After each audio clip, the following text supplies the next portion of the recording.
Տարիներ առաջ ունեցա շատ լուրջ խնդիր ծնոտի հետ կապված։ Ատամից մի փոքր հատված էր փոկվել։ Ես գնացի ատամնաբուժի, որպեսզի ընդամենը պլոմբ անեն, եւ բժիշկը երբ որ իմացավ իմ այդ հատվածը ամբողջությամբ անզգայացած է, ասաց ես ոչինչ չեմ կարող անել։ Առավոտյան կգաս հիվանդանոց, դիմացնոտային ռենտգենով կպարզենք ինչ խնդիր կա։ Ռենտգենից հետո պարզվեց, որ ես ունեմ շատ լուրջ խնդիր, ծնոտի վրա ունեմ ուռուցք։ Շատ էր բարդացել։ Պարզապես այդ փոկվելը առիթ էր դարձել, որ իմանայինք, այնքան էր խորացել, որ ինձ ասեցին, քեզ 10 օրվա կյանք ենք տալիս։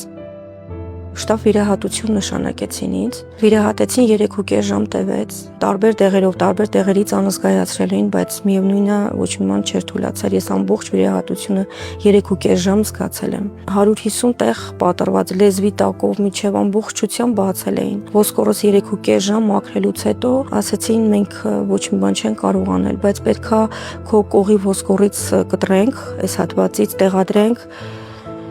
կարելի լինելու են դրսից, բերանատ թեքա մնալու։ Նախապես զգուշացրեցին ու ասեցին գնա մի քանի օրից կգաս, որպեսզի տեսնենք ինչ ենք անելու, անենք թե ոչ։ Ես դուրս եկա հիվանդանոցից, լացելով գնում էի տուն։ Ասում էի տեր, իրականում ինձ համար շատ դժվար էր, որ դեմքը այդ ձևի թեքված մնար, իմ երեխան դեռ փոքր էր, ես մտածում եմ նաև երեխայի մասին, շատ դժվար էր։ Ես լացելով գնացի տուն ու առանձնացա, իրականում առանձնացա ու սկսեցի խոսալ իմ Աստծո հետ։ Այդ ցավերն էլ շատ ուժեղ էր ցավում։ Ոչ մի ցավազրկող չէր օգնում, բայց հաջորդ վիրահատությունը որ անեին, պետքա նարկոսով անեն, որովհետև շատ ահավոր էր։ Եվ մի քանի օր հետո, որ պետքա գնայի, ես գնացի եկեղեցի, որոշեցի հենց այդ վիճակով փակեցի իմ դեմքը, որպեսզի չտեսնեն։ Լրիվ պատրվածքները երևում էր, իմ բերանը բաց էր, այս հատվածից իջած ամբողջությամբ արյուն ու վերքեր երևում էր,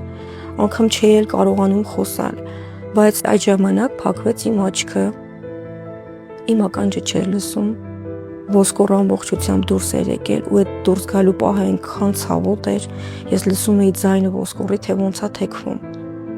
Իմ ձեռքն ու ոտքը այս մի կողմը ամբողջությամբ թուլացել էր, անզգայացել էր, ես չէի զգում, բայց ասացի ես ուժ պետքա գտնեմ իմ մեջ ու հասնեմ եկեղեցի։ Բայց մինչև եկեղեցի հասնելը ես ամբողջ ճանապարհին նորից լացելով աղոթում եմ ու այդ ցավերին փակել եմ դեմքս ու ասում Տեր ուժ տուր, որ եկեղեցի հասնեմ, գոնե մի փոքր թուլանա, ես կարողանամ ծառայությունը լսեմ, կարողանամ մոտենամ հովներին։ Ու ամբողջ ճանապարհին աղոթում եմ ու հասանք Համալիրի մոտ, մի տաքսի կանգնեց մեր դիմաց, տաքսու հետևը գրված էր Հիսուսը սիրում է քեզ։ Դա եղավ խոսք ուժ ինձ, որ ես ինձ կարողացա հավաքեմ ու մտնեմ եկեղեցի։ Մտա եկեղեցի ու ամենավերջում մոտեցա հովիվներին, խնդրեցի որ աղոթեն։ Հովիվն ասաց կա քեզ համար տարբերություն թե ով կաղոթի, ասեցի չէ։ Ասաց այս աղջկան տարեք թող աղոթեն ու մեր հովիվներից մեկը մոտեցավ ինձ, հարցրեց ինչ խնդիր ունես։ Ասեցի հովիվ ջան, ինձ 2 օր առաջ վիրահատել են ու 10 օրվա կյանք են տվել։ Հովիվը նորից հարցրեց, ես նորից պատասխանեցի, որ վիրահատել են եւ 10 օրվա կյանք են տվել ու շատ դժվար եմ խոսում։ Փակել եմ իմ դեմքը, որովհետեւ արյունը կաթում էր։ Հովիվը նայեց, ասեց դու հավատում ես։ Ասեցի հավատում եմ հովիվ ջան, դրա համար էստեղ եմ եկել։ Մենք աղոթեցինք միասին ու վերջում ասաց շնորհակալ եմ Տեր, մենք վկայություն ենք ունենալու։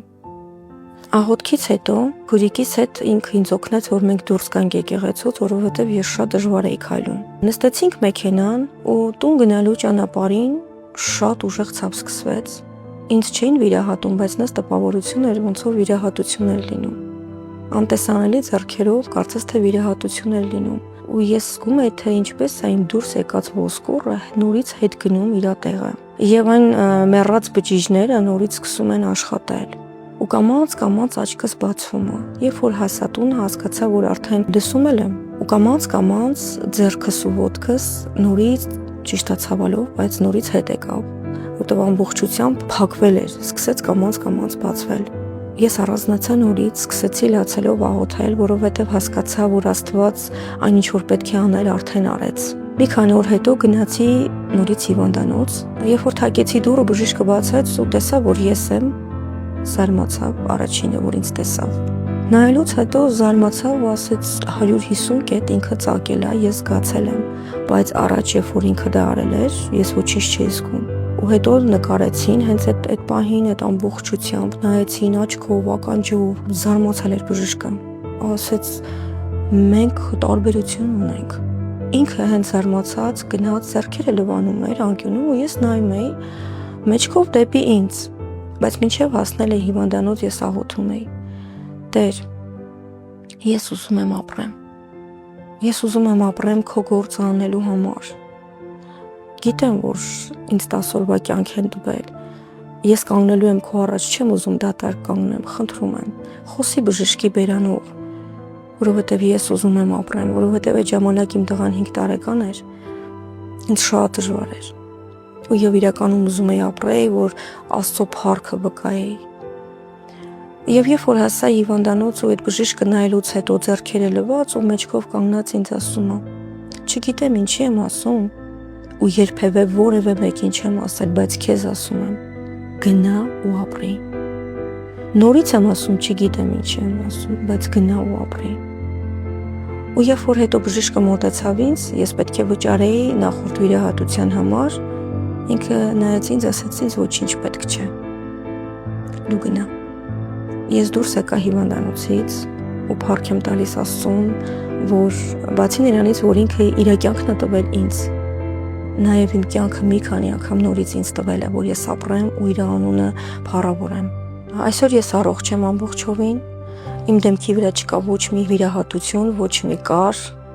ես կատարյալ բժշկվել եմ, Աստված ինձ կատարյալ բժշկել է առանց վիրահատության։ Ես շնորհակալ եմ Աստծուց իր զոհի համար, որ ինքը խաչվել է եւ հարություն է առել, եւ այդ հարությունն է եղել պատճառը, որ մենք ունենք հավիտենական կյանք եւ խաչի վրա է մեր բոլոր հիվանդությունները։ Շնորհակալ եմ Աստծուց ամեն բանի համար։